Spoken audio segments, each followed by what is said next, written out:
Esto es el Podcast Tuto de Yetzabel Ortiz, el mejor momento de tu día. Comenzamos.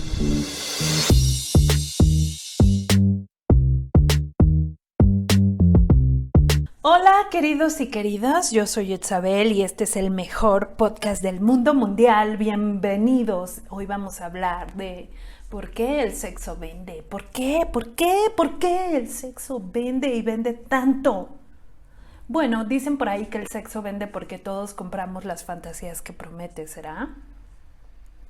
Desde que empieza la publicidad, también empieza a utilizarse el sexo como un recurso para todos esos anuncios. Yo no sé si los que estudian marketing y ventas lo verán como una materia, pero me imagino que sí.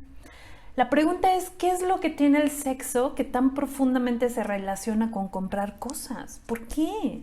¿Y qué efecto tiene? ¿Por qué usamos el sexo o la sensualidad? ¿Y por qué es tan efectivo para la compra de cosas? Lo veamos como lo veamos, hay una tensión entre la prohibición y el deseo, siempre. Esto es una condición humana, una especie de relación tóxica entre ambos, entre la prohibición y el deseo, que definió a principios del siglo pasado nuestro amigo Sigmund Freud, sí, porque es nuestro amigo. El padre del psicoanálisis, por si no lo sabían, por si han estado enterrados debajo de una piedra y no saben quién es Sigmund Freud. Y eso es lo que hace el sexo, o la muerte también, que son grandes tabúes de nuestra cultura, y entonces hay una relación entre prohibición y deseo. Ya más tarde hablaremos de las cosas fantasmagóricas, que es una relación entre esto un poco, ¿no? Bueno, y entonces seguro que has oído la frase que, bueno, con diferencias, pero es basta que me digan que no haga algo para que lo haga. O sea, como un reto. No me rete porque si no, lo hago más. Pues es más o menos así lo que funciona en el sexo y las ventas. Entonces, Freud decía que el tabú sexual más evidente era el incesto. Entonces, más específicamente, el sexo entre hermanos. Perdón. Entonces, por unos temas psicoanalíticos suyos, la estructura del tabú se puede extender a casi todas las formas del sexo o del desnudo y del erotismo. Y sí, porque aunque tengamos pornografía, no se pasa en la televisión, ¿no? La prohibición en las películas de determinadas escenas o la represión sexual en años y siglos, mucho más conservadores que este que vivimos, o la represión ante determinadas orientaciones o expresiones sexuales y incluso afectivas en algunos países. O sea, por ejemplo, en Rusia, dos hombres no se toman de las manos, ¿no? Son ejemplos sutiles de esto, de esta represión, de esta tensión y de esta prohibición y el deseo, ¿no? O sea, entre mayor prohibición, mayor deseo. Entonces, habrá que ver qué sociedades, a lo mejor, no sé, en Arabia Saudita, si vas con minifalda vendes más. No creo. Sexo ergo compro. ¿A quién se le ocurre introducir el sexo como un factor que estimule la compra? Hoy en día hay profesionales del marketing que dicen que este tipo de escenas o sugerencias no ayudan, o sea, no tan directamente como se pensaba, no ayudan a vender el producto, principalmente porque el espectador se distrae viendo el anuncio y entonces si anuncias un coche, pues se va a distraer viendo las piernas de la modelo en vez de grabarse las características del coche que estás vendiendo. Entonces, estos tipos de anuncios no necesariamente son los que más venden porque pues dejan de prestar atención al producto por estar pensando en sexo, ¿no? Sin embargo, hay una relación mucho más profunda de lo que pueda aparecer entre la publicidad o comprar y el sexo. Imaginemos que el consumismo se centra en la idea de que absolutamente nada de lo que vayas a comprar va a satisfacerte por completo. porque si lo hiciera, pues dejarías de comprar, ¿no? Por eso Bauman, si no lo han leído, se llama Zygmunt Bauman. Ah, mira, justo hablamos de un tocayo, del tocayo del Freud. Bueno, pues este Bauman, uno de los sociólogos fundamentales del siglo XX, decía que al comprar siempre se juega con un punto de frustración o de fraude en cada cosa que adquieres. Parece que te va a solucionar la vida, pero no, chulito, no te la va a solucionar. Porque luego ves y te das cuenta que no es para tanto. A los 2 meses pues, termina en el fondo de tu armario, ¿no? O casi siempre todas las cosas que compras tienen como una segunda cosa. O sea, si compras una cafetera, luego tienes que comprar las capsulitas, por ejemplo. Pues el sexo no es algo tan diferente de esto. Schopenhauer, que también me encanta, que es el filósofo, el padre del pesimismo, fue uno de los que más indicó, ¿no? Pues sí, puso hincapié en cómo el deseo influye en nuestro comportamiento y en cómo se construye. También Schopenhauer decía que la idea del deseo, o sea, no se llega a apagar nunca. Siempre quieres más. Puedes apaciguarlo, puedes calmarlo, pero no deja de estar en tu propio interior. En ese sentido es muy semejante al gesto de comprar, porque ambos se alimentan de la idea de que nada va a ser nunca suficiente. Y si no has escuchado mi super podcast del minimalismo, que fue el número 2, entonces escúchalo. Hablamos sobre esto. Foucault, un filósofo francés, acuñó un término que era el biopoder, para hablar de la forma en la que se ejerce control y dominio sobre los cuerpos para regular su comportamiento. ¿Te suena? La publicidad en este sentido sería otra forma de control sobre los cuerpos, solo que más sutil. Pues yo diría que ya ni tan sutil, ¿no? ¿Cómo lo hace? Pues normalizando determinadas formas, tallas o músculos. Ajá.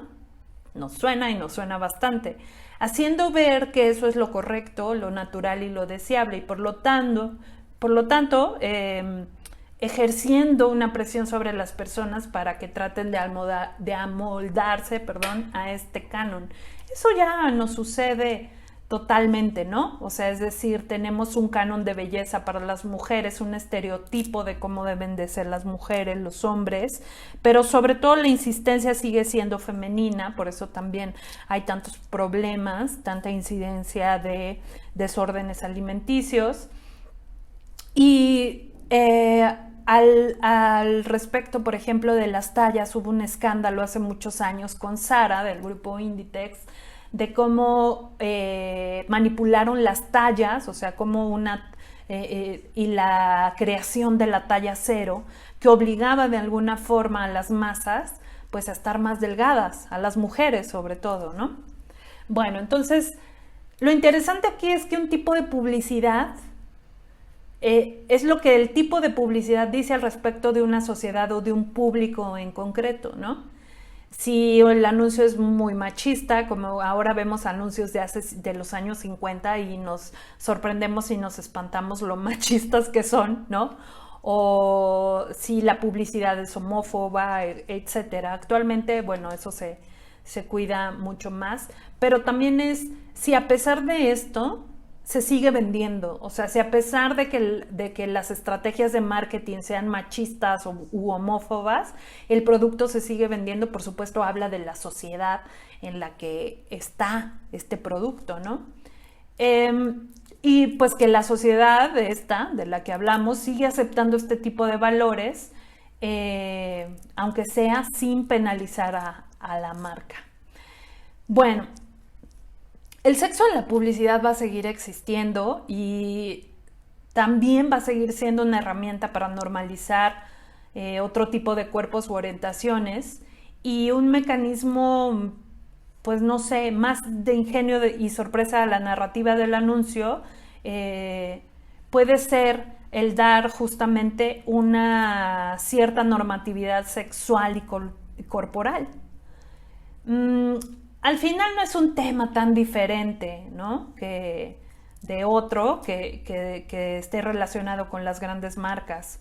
Como por ejemplo, en México hablamos de el clasismo, ¿no? De los whitexicans, es decir, que hay marcas que no eligen a modelos que sean representativos de nuestra etnia, es decir, que sí eligen mexicanos, pero que sean rubios o que sean muy altos, que no sean morenos, etcétera, ¿no? O sea, esos siguen siendo los cánones de belleza, a lo mejor no tan sexualizados, pero sí que respondan a cierto canon, que siguen insistiendo que es lo que vende. Y entonces eso también habla de nuestra sociedad, es decir, que nos seguimos tragando estos comerciales sin reparar en que los únicos que los hacen son rubios o que su fisonomía es más lejana a la de la mayoría de los mexicanos, por ejemplo, ¿no?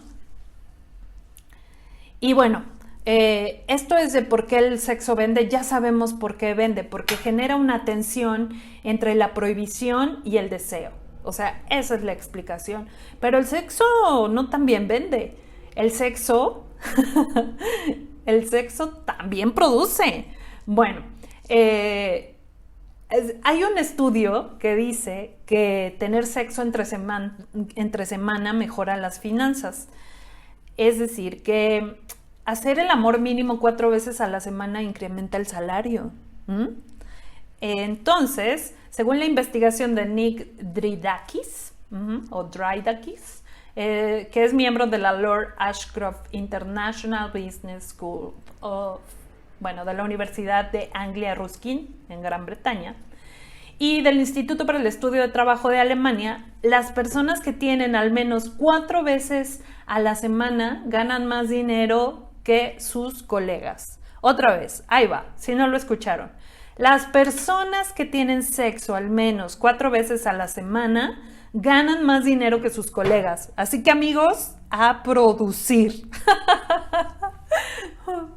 Dridakis, con apoyo de la Universidad Griega El Pireo, la Universidad de Grecia Central y la Universidad Panteón, analizó durante 2008 a 7.500 hogares griegos. Las personas respondían cuántas veces hacían el amor por semana, la cantidad de dinero que ganaban y el número de horas trabajadas durante la semana. Aquí voy a hacer un paréntesis porque hace tiempo en la encuesta Durex, la encuesta Durex es una encuesta que hace la marca de condones acerca de la comportamientos sexuales, y yo recuerdo que en el 2000, bueno, ya fue mucho tiempo, pero fue 2016, 2014, bueno, por ahí. La encuesta Durex dijo, y varios años salió así, que los griegos eran los que más sexo tenían, promedio. Entonces, o sea, los mejores amantes eran los griegos. Y bueno, aquí el estudio dice que los que tienen más sexo ganan más. Y entonces, ¿quién me explica la crisis griega? Bueno, entonces, en este estudio analizaron a 7.500 hogares griegos y pues las personas respondieron cuántas veces hacían el amor por semana, la cantidad de dinero que ganaban y el número de horas trabajadas durante la semana. Los resultados mostraron que las personas que tenían relaciones sexuales por lo menos 4 veces por semana tenían sueldos más altos que aquellas con menos sexo. Sin embargo, Dridakis aclaró que el estudio es una correlación, más no causa y efecto. Pues sí. O sea que puede ser incluso casual, ¿no? Entonces, argumenta que tener más sexo hace a las personas más saludables y felices. Su autoestima es más alta, tienen mejor capacidad de razonamiento y son menos propensas a estar deprimidas, y pues todo esto facilitaría las cosas para ganar más dinero.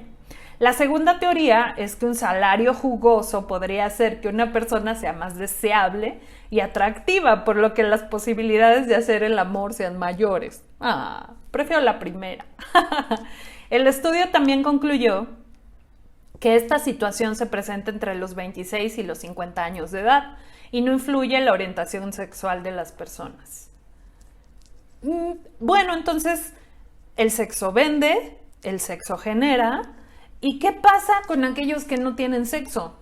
¿Cómo pueden suplir esto? ¿Cómo pueden hacer ganar? ¿Será que tocarse, darse amor a sí mismos, como decía Nurka, hacerse el amor a ella misma, puede influir de igual manera, o será que no. ¿A qué me estoy refiriendo? Pues a la masturbación. Entonces ya sabemos que la masturbación pues ha sido una práctica que ha acompañado a la humanidad pues a lo largo de la historia, ¿no? Entonces, y ya sabemos que hay muchos mitos o que había muchos mitos acerca de ella y que ha demostrado tener más beneficios que perjuicios para la salud.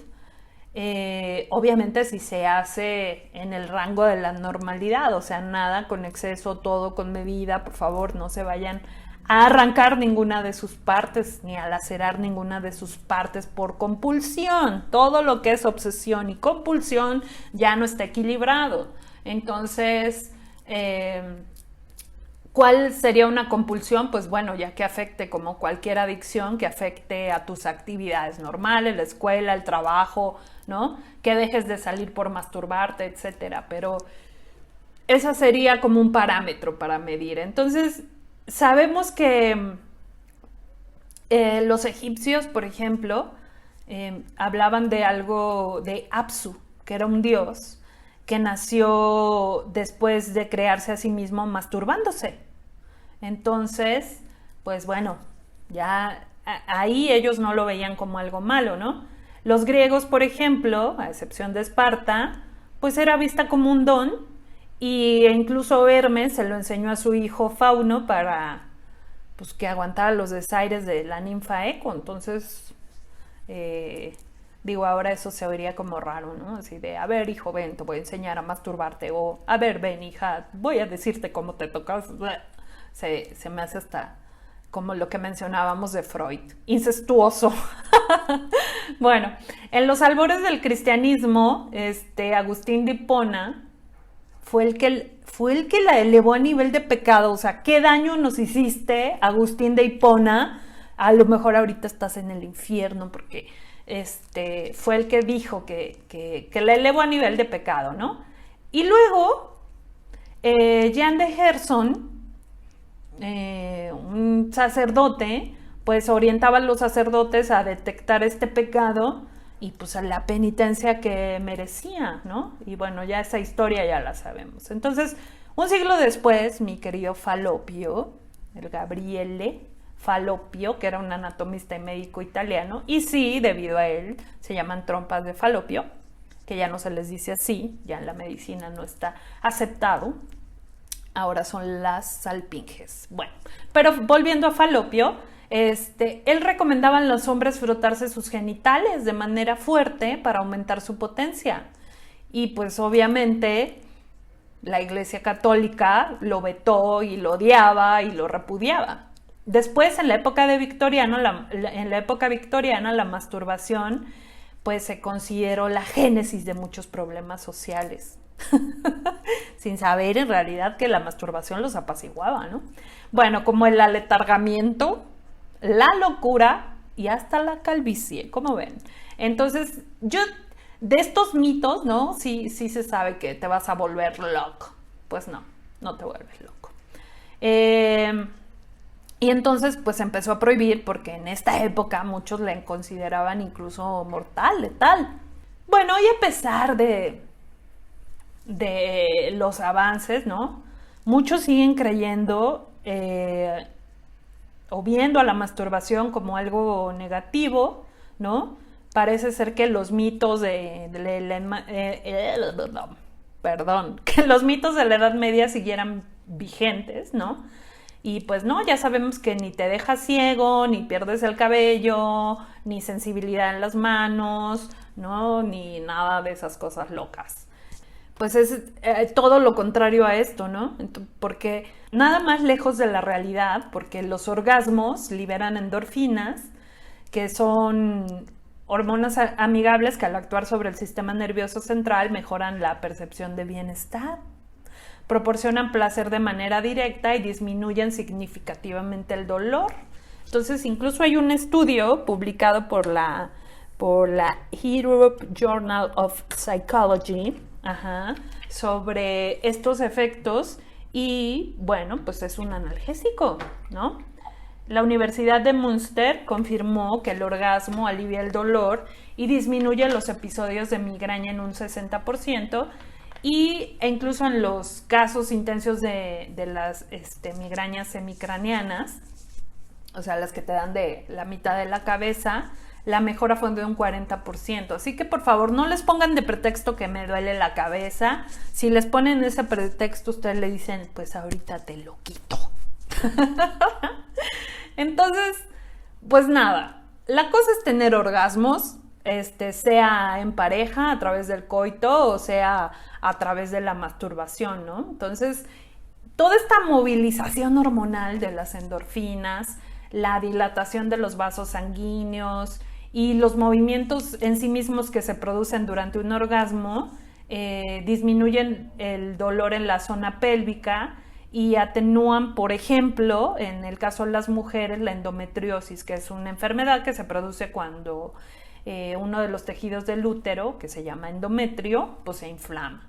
Y entonces, además de que se inflama, como que se va para otro lado, como que se va afuera, y eso genera pues unos dolores terribles. Entonces, estas mujeres que padecen endometriosis, además de tener coitos con regularidad, les podría ayudar con este problema, también podrían masturbarse.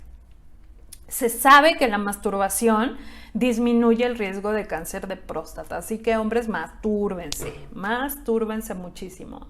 Y para la próstata, pues pues es genial, es ideal, ¿no? Entonces hay una investigación que publicó la European Urology, o sea, la urología europea, y que bueno, que dice que el hacerlo de manera asidua, o sea, la masturbación o tener relaciones sexuales, es decir, la eyaculación, pues, ¿no? Obténgase como se obtenga,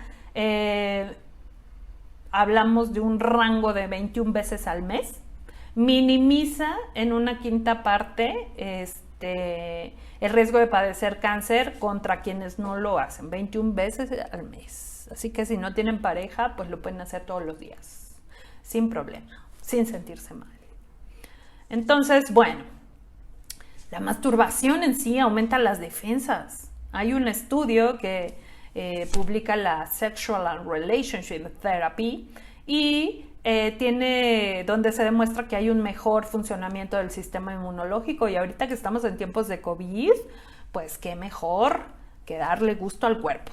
Entonces, los conductos por los que circula el semen, pues tienen unas características que impiden que ingresen infecciones desde el exterior, y por eso, bueno, se dice que mejora la capacidad de producir inmunoglobulina A, que es una hormona que tenemos una globulina, una proteína que nos ayuda en el sistema inmunológico.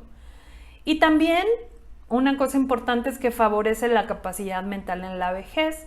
Un estudio de la Universidad Rostock en Alemania comprobó que la actividad sexual, incluida la masturbación en las personas mayores de 70 años de ambos sexos, mejoró las funciones cognitivas y su capacidad de reacción ante estímulos específicos. El dióxido de carbono hace muy bien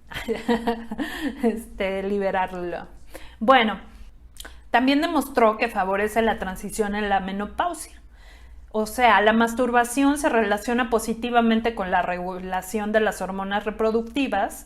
Esto significa que los problemas derivados por las carencias hormonales pueden atenuarse con la práctica masturbatoria.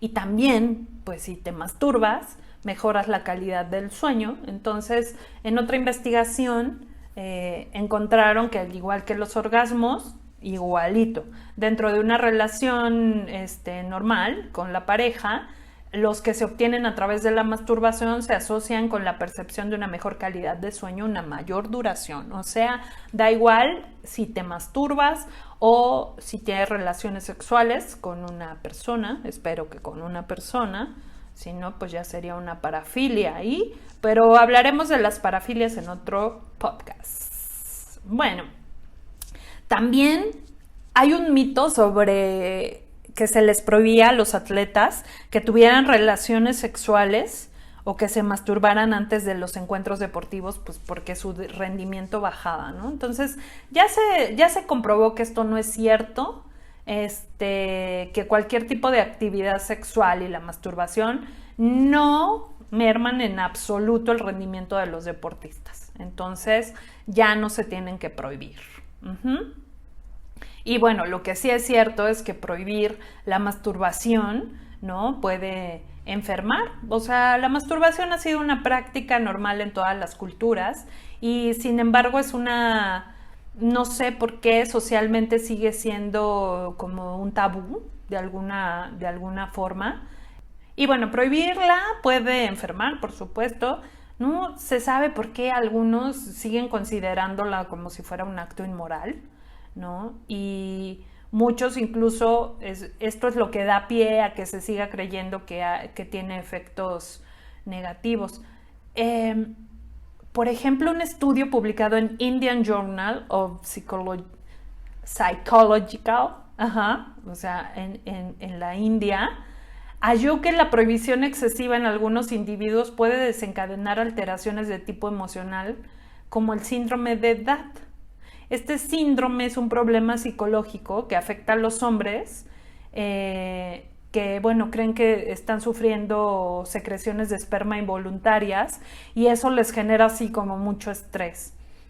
E incluso pues la llamada culpa masturbatoria, ¿no?, que es eso, sentir culpa después de masturbarse. Así que si el sexo vende y el sexo hace que seamos más productivos, pero pues no tenemos cómo llevarlo a cabo, la masturbación pues es totalmente benéfica. Así que esto fue el podcast más bonito del mundo mundial y en la siguiente, bueno, se los dejo de sorpresa lo que va a haber en la siguiente. Espero seguir oyéndolos, no, ¿verdad? Espero seguir aquí y que ustedes me sigan oyendo a mí, yo no los escucho algún día. Bueno, pues esto fue el podcast más bonito de todos, el mejor podcast del mundo mundial y espero seguir aquí con ustedes y que ustedes sigan conmigo y nos vemos en el próximo podcast. Bye bye. ¿Por qué todo lo bueno tiene que acabar? ¿En serio? ¿Va a haber otro? ¿Cuándo? ¿Pronto? ¡Ah, qué bueno! ¿Te gustó? Pues entonces comparte este podcast tuto y no olvides buscarnos en nuestras redes sociales, Facebook, Instagram, YouTube, TikTok como Yetzabel Ortiz.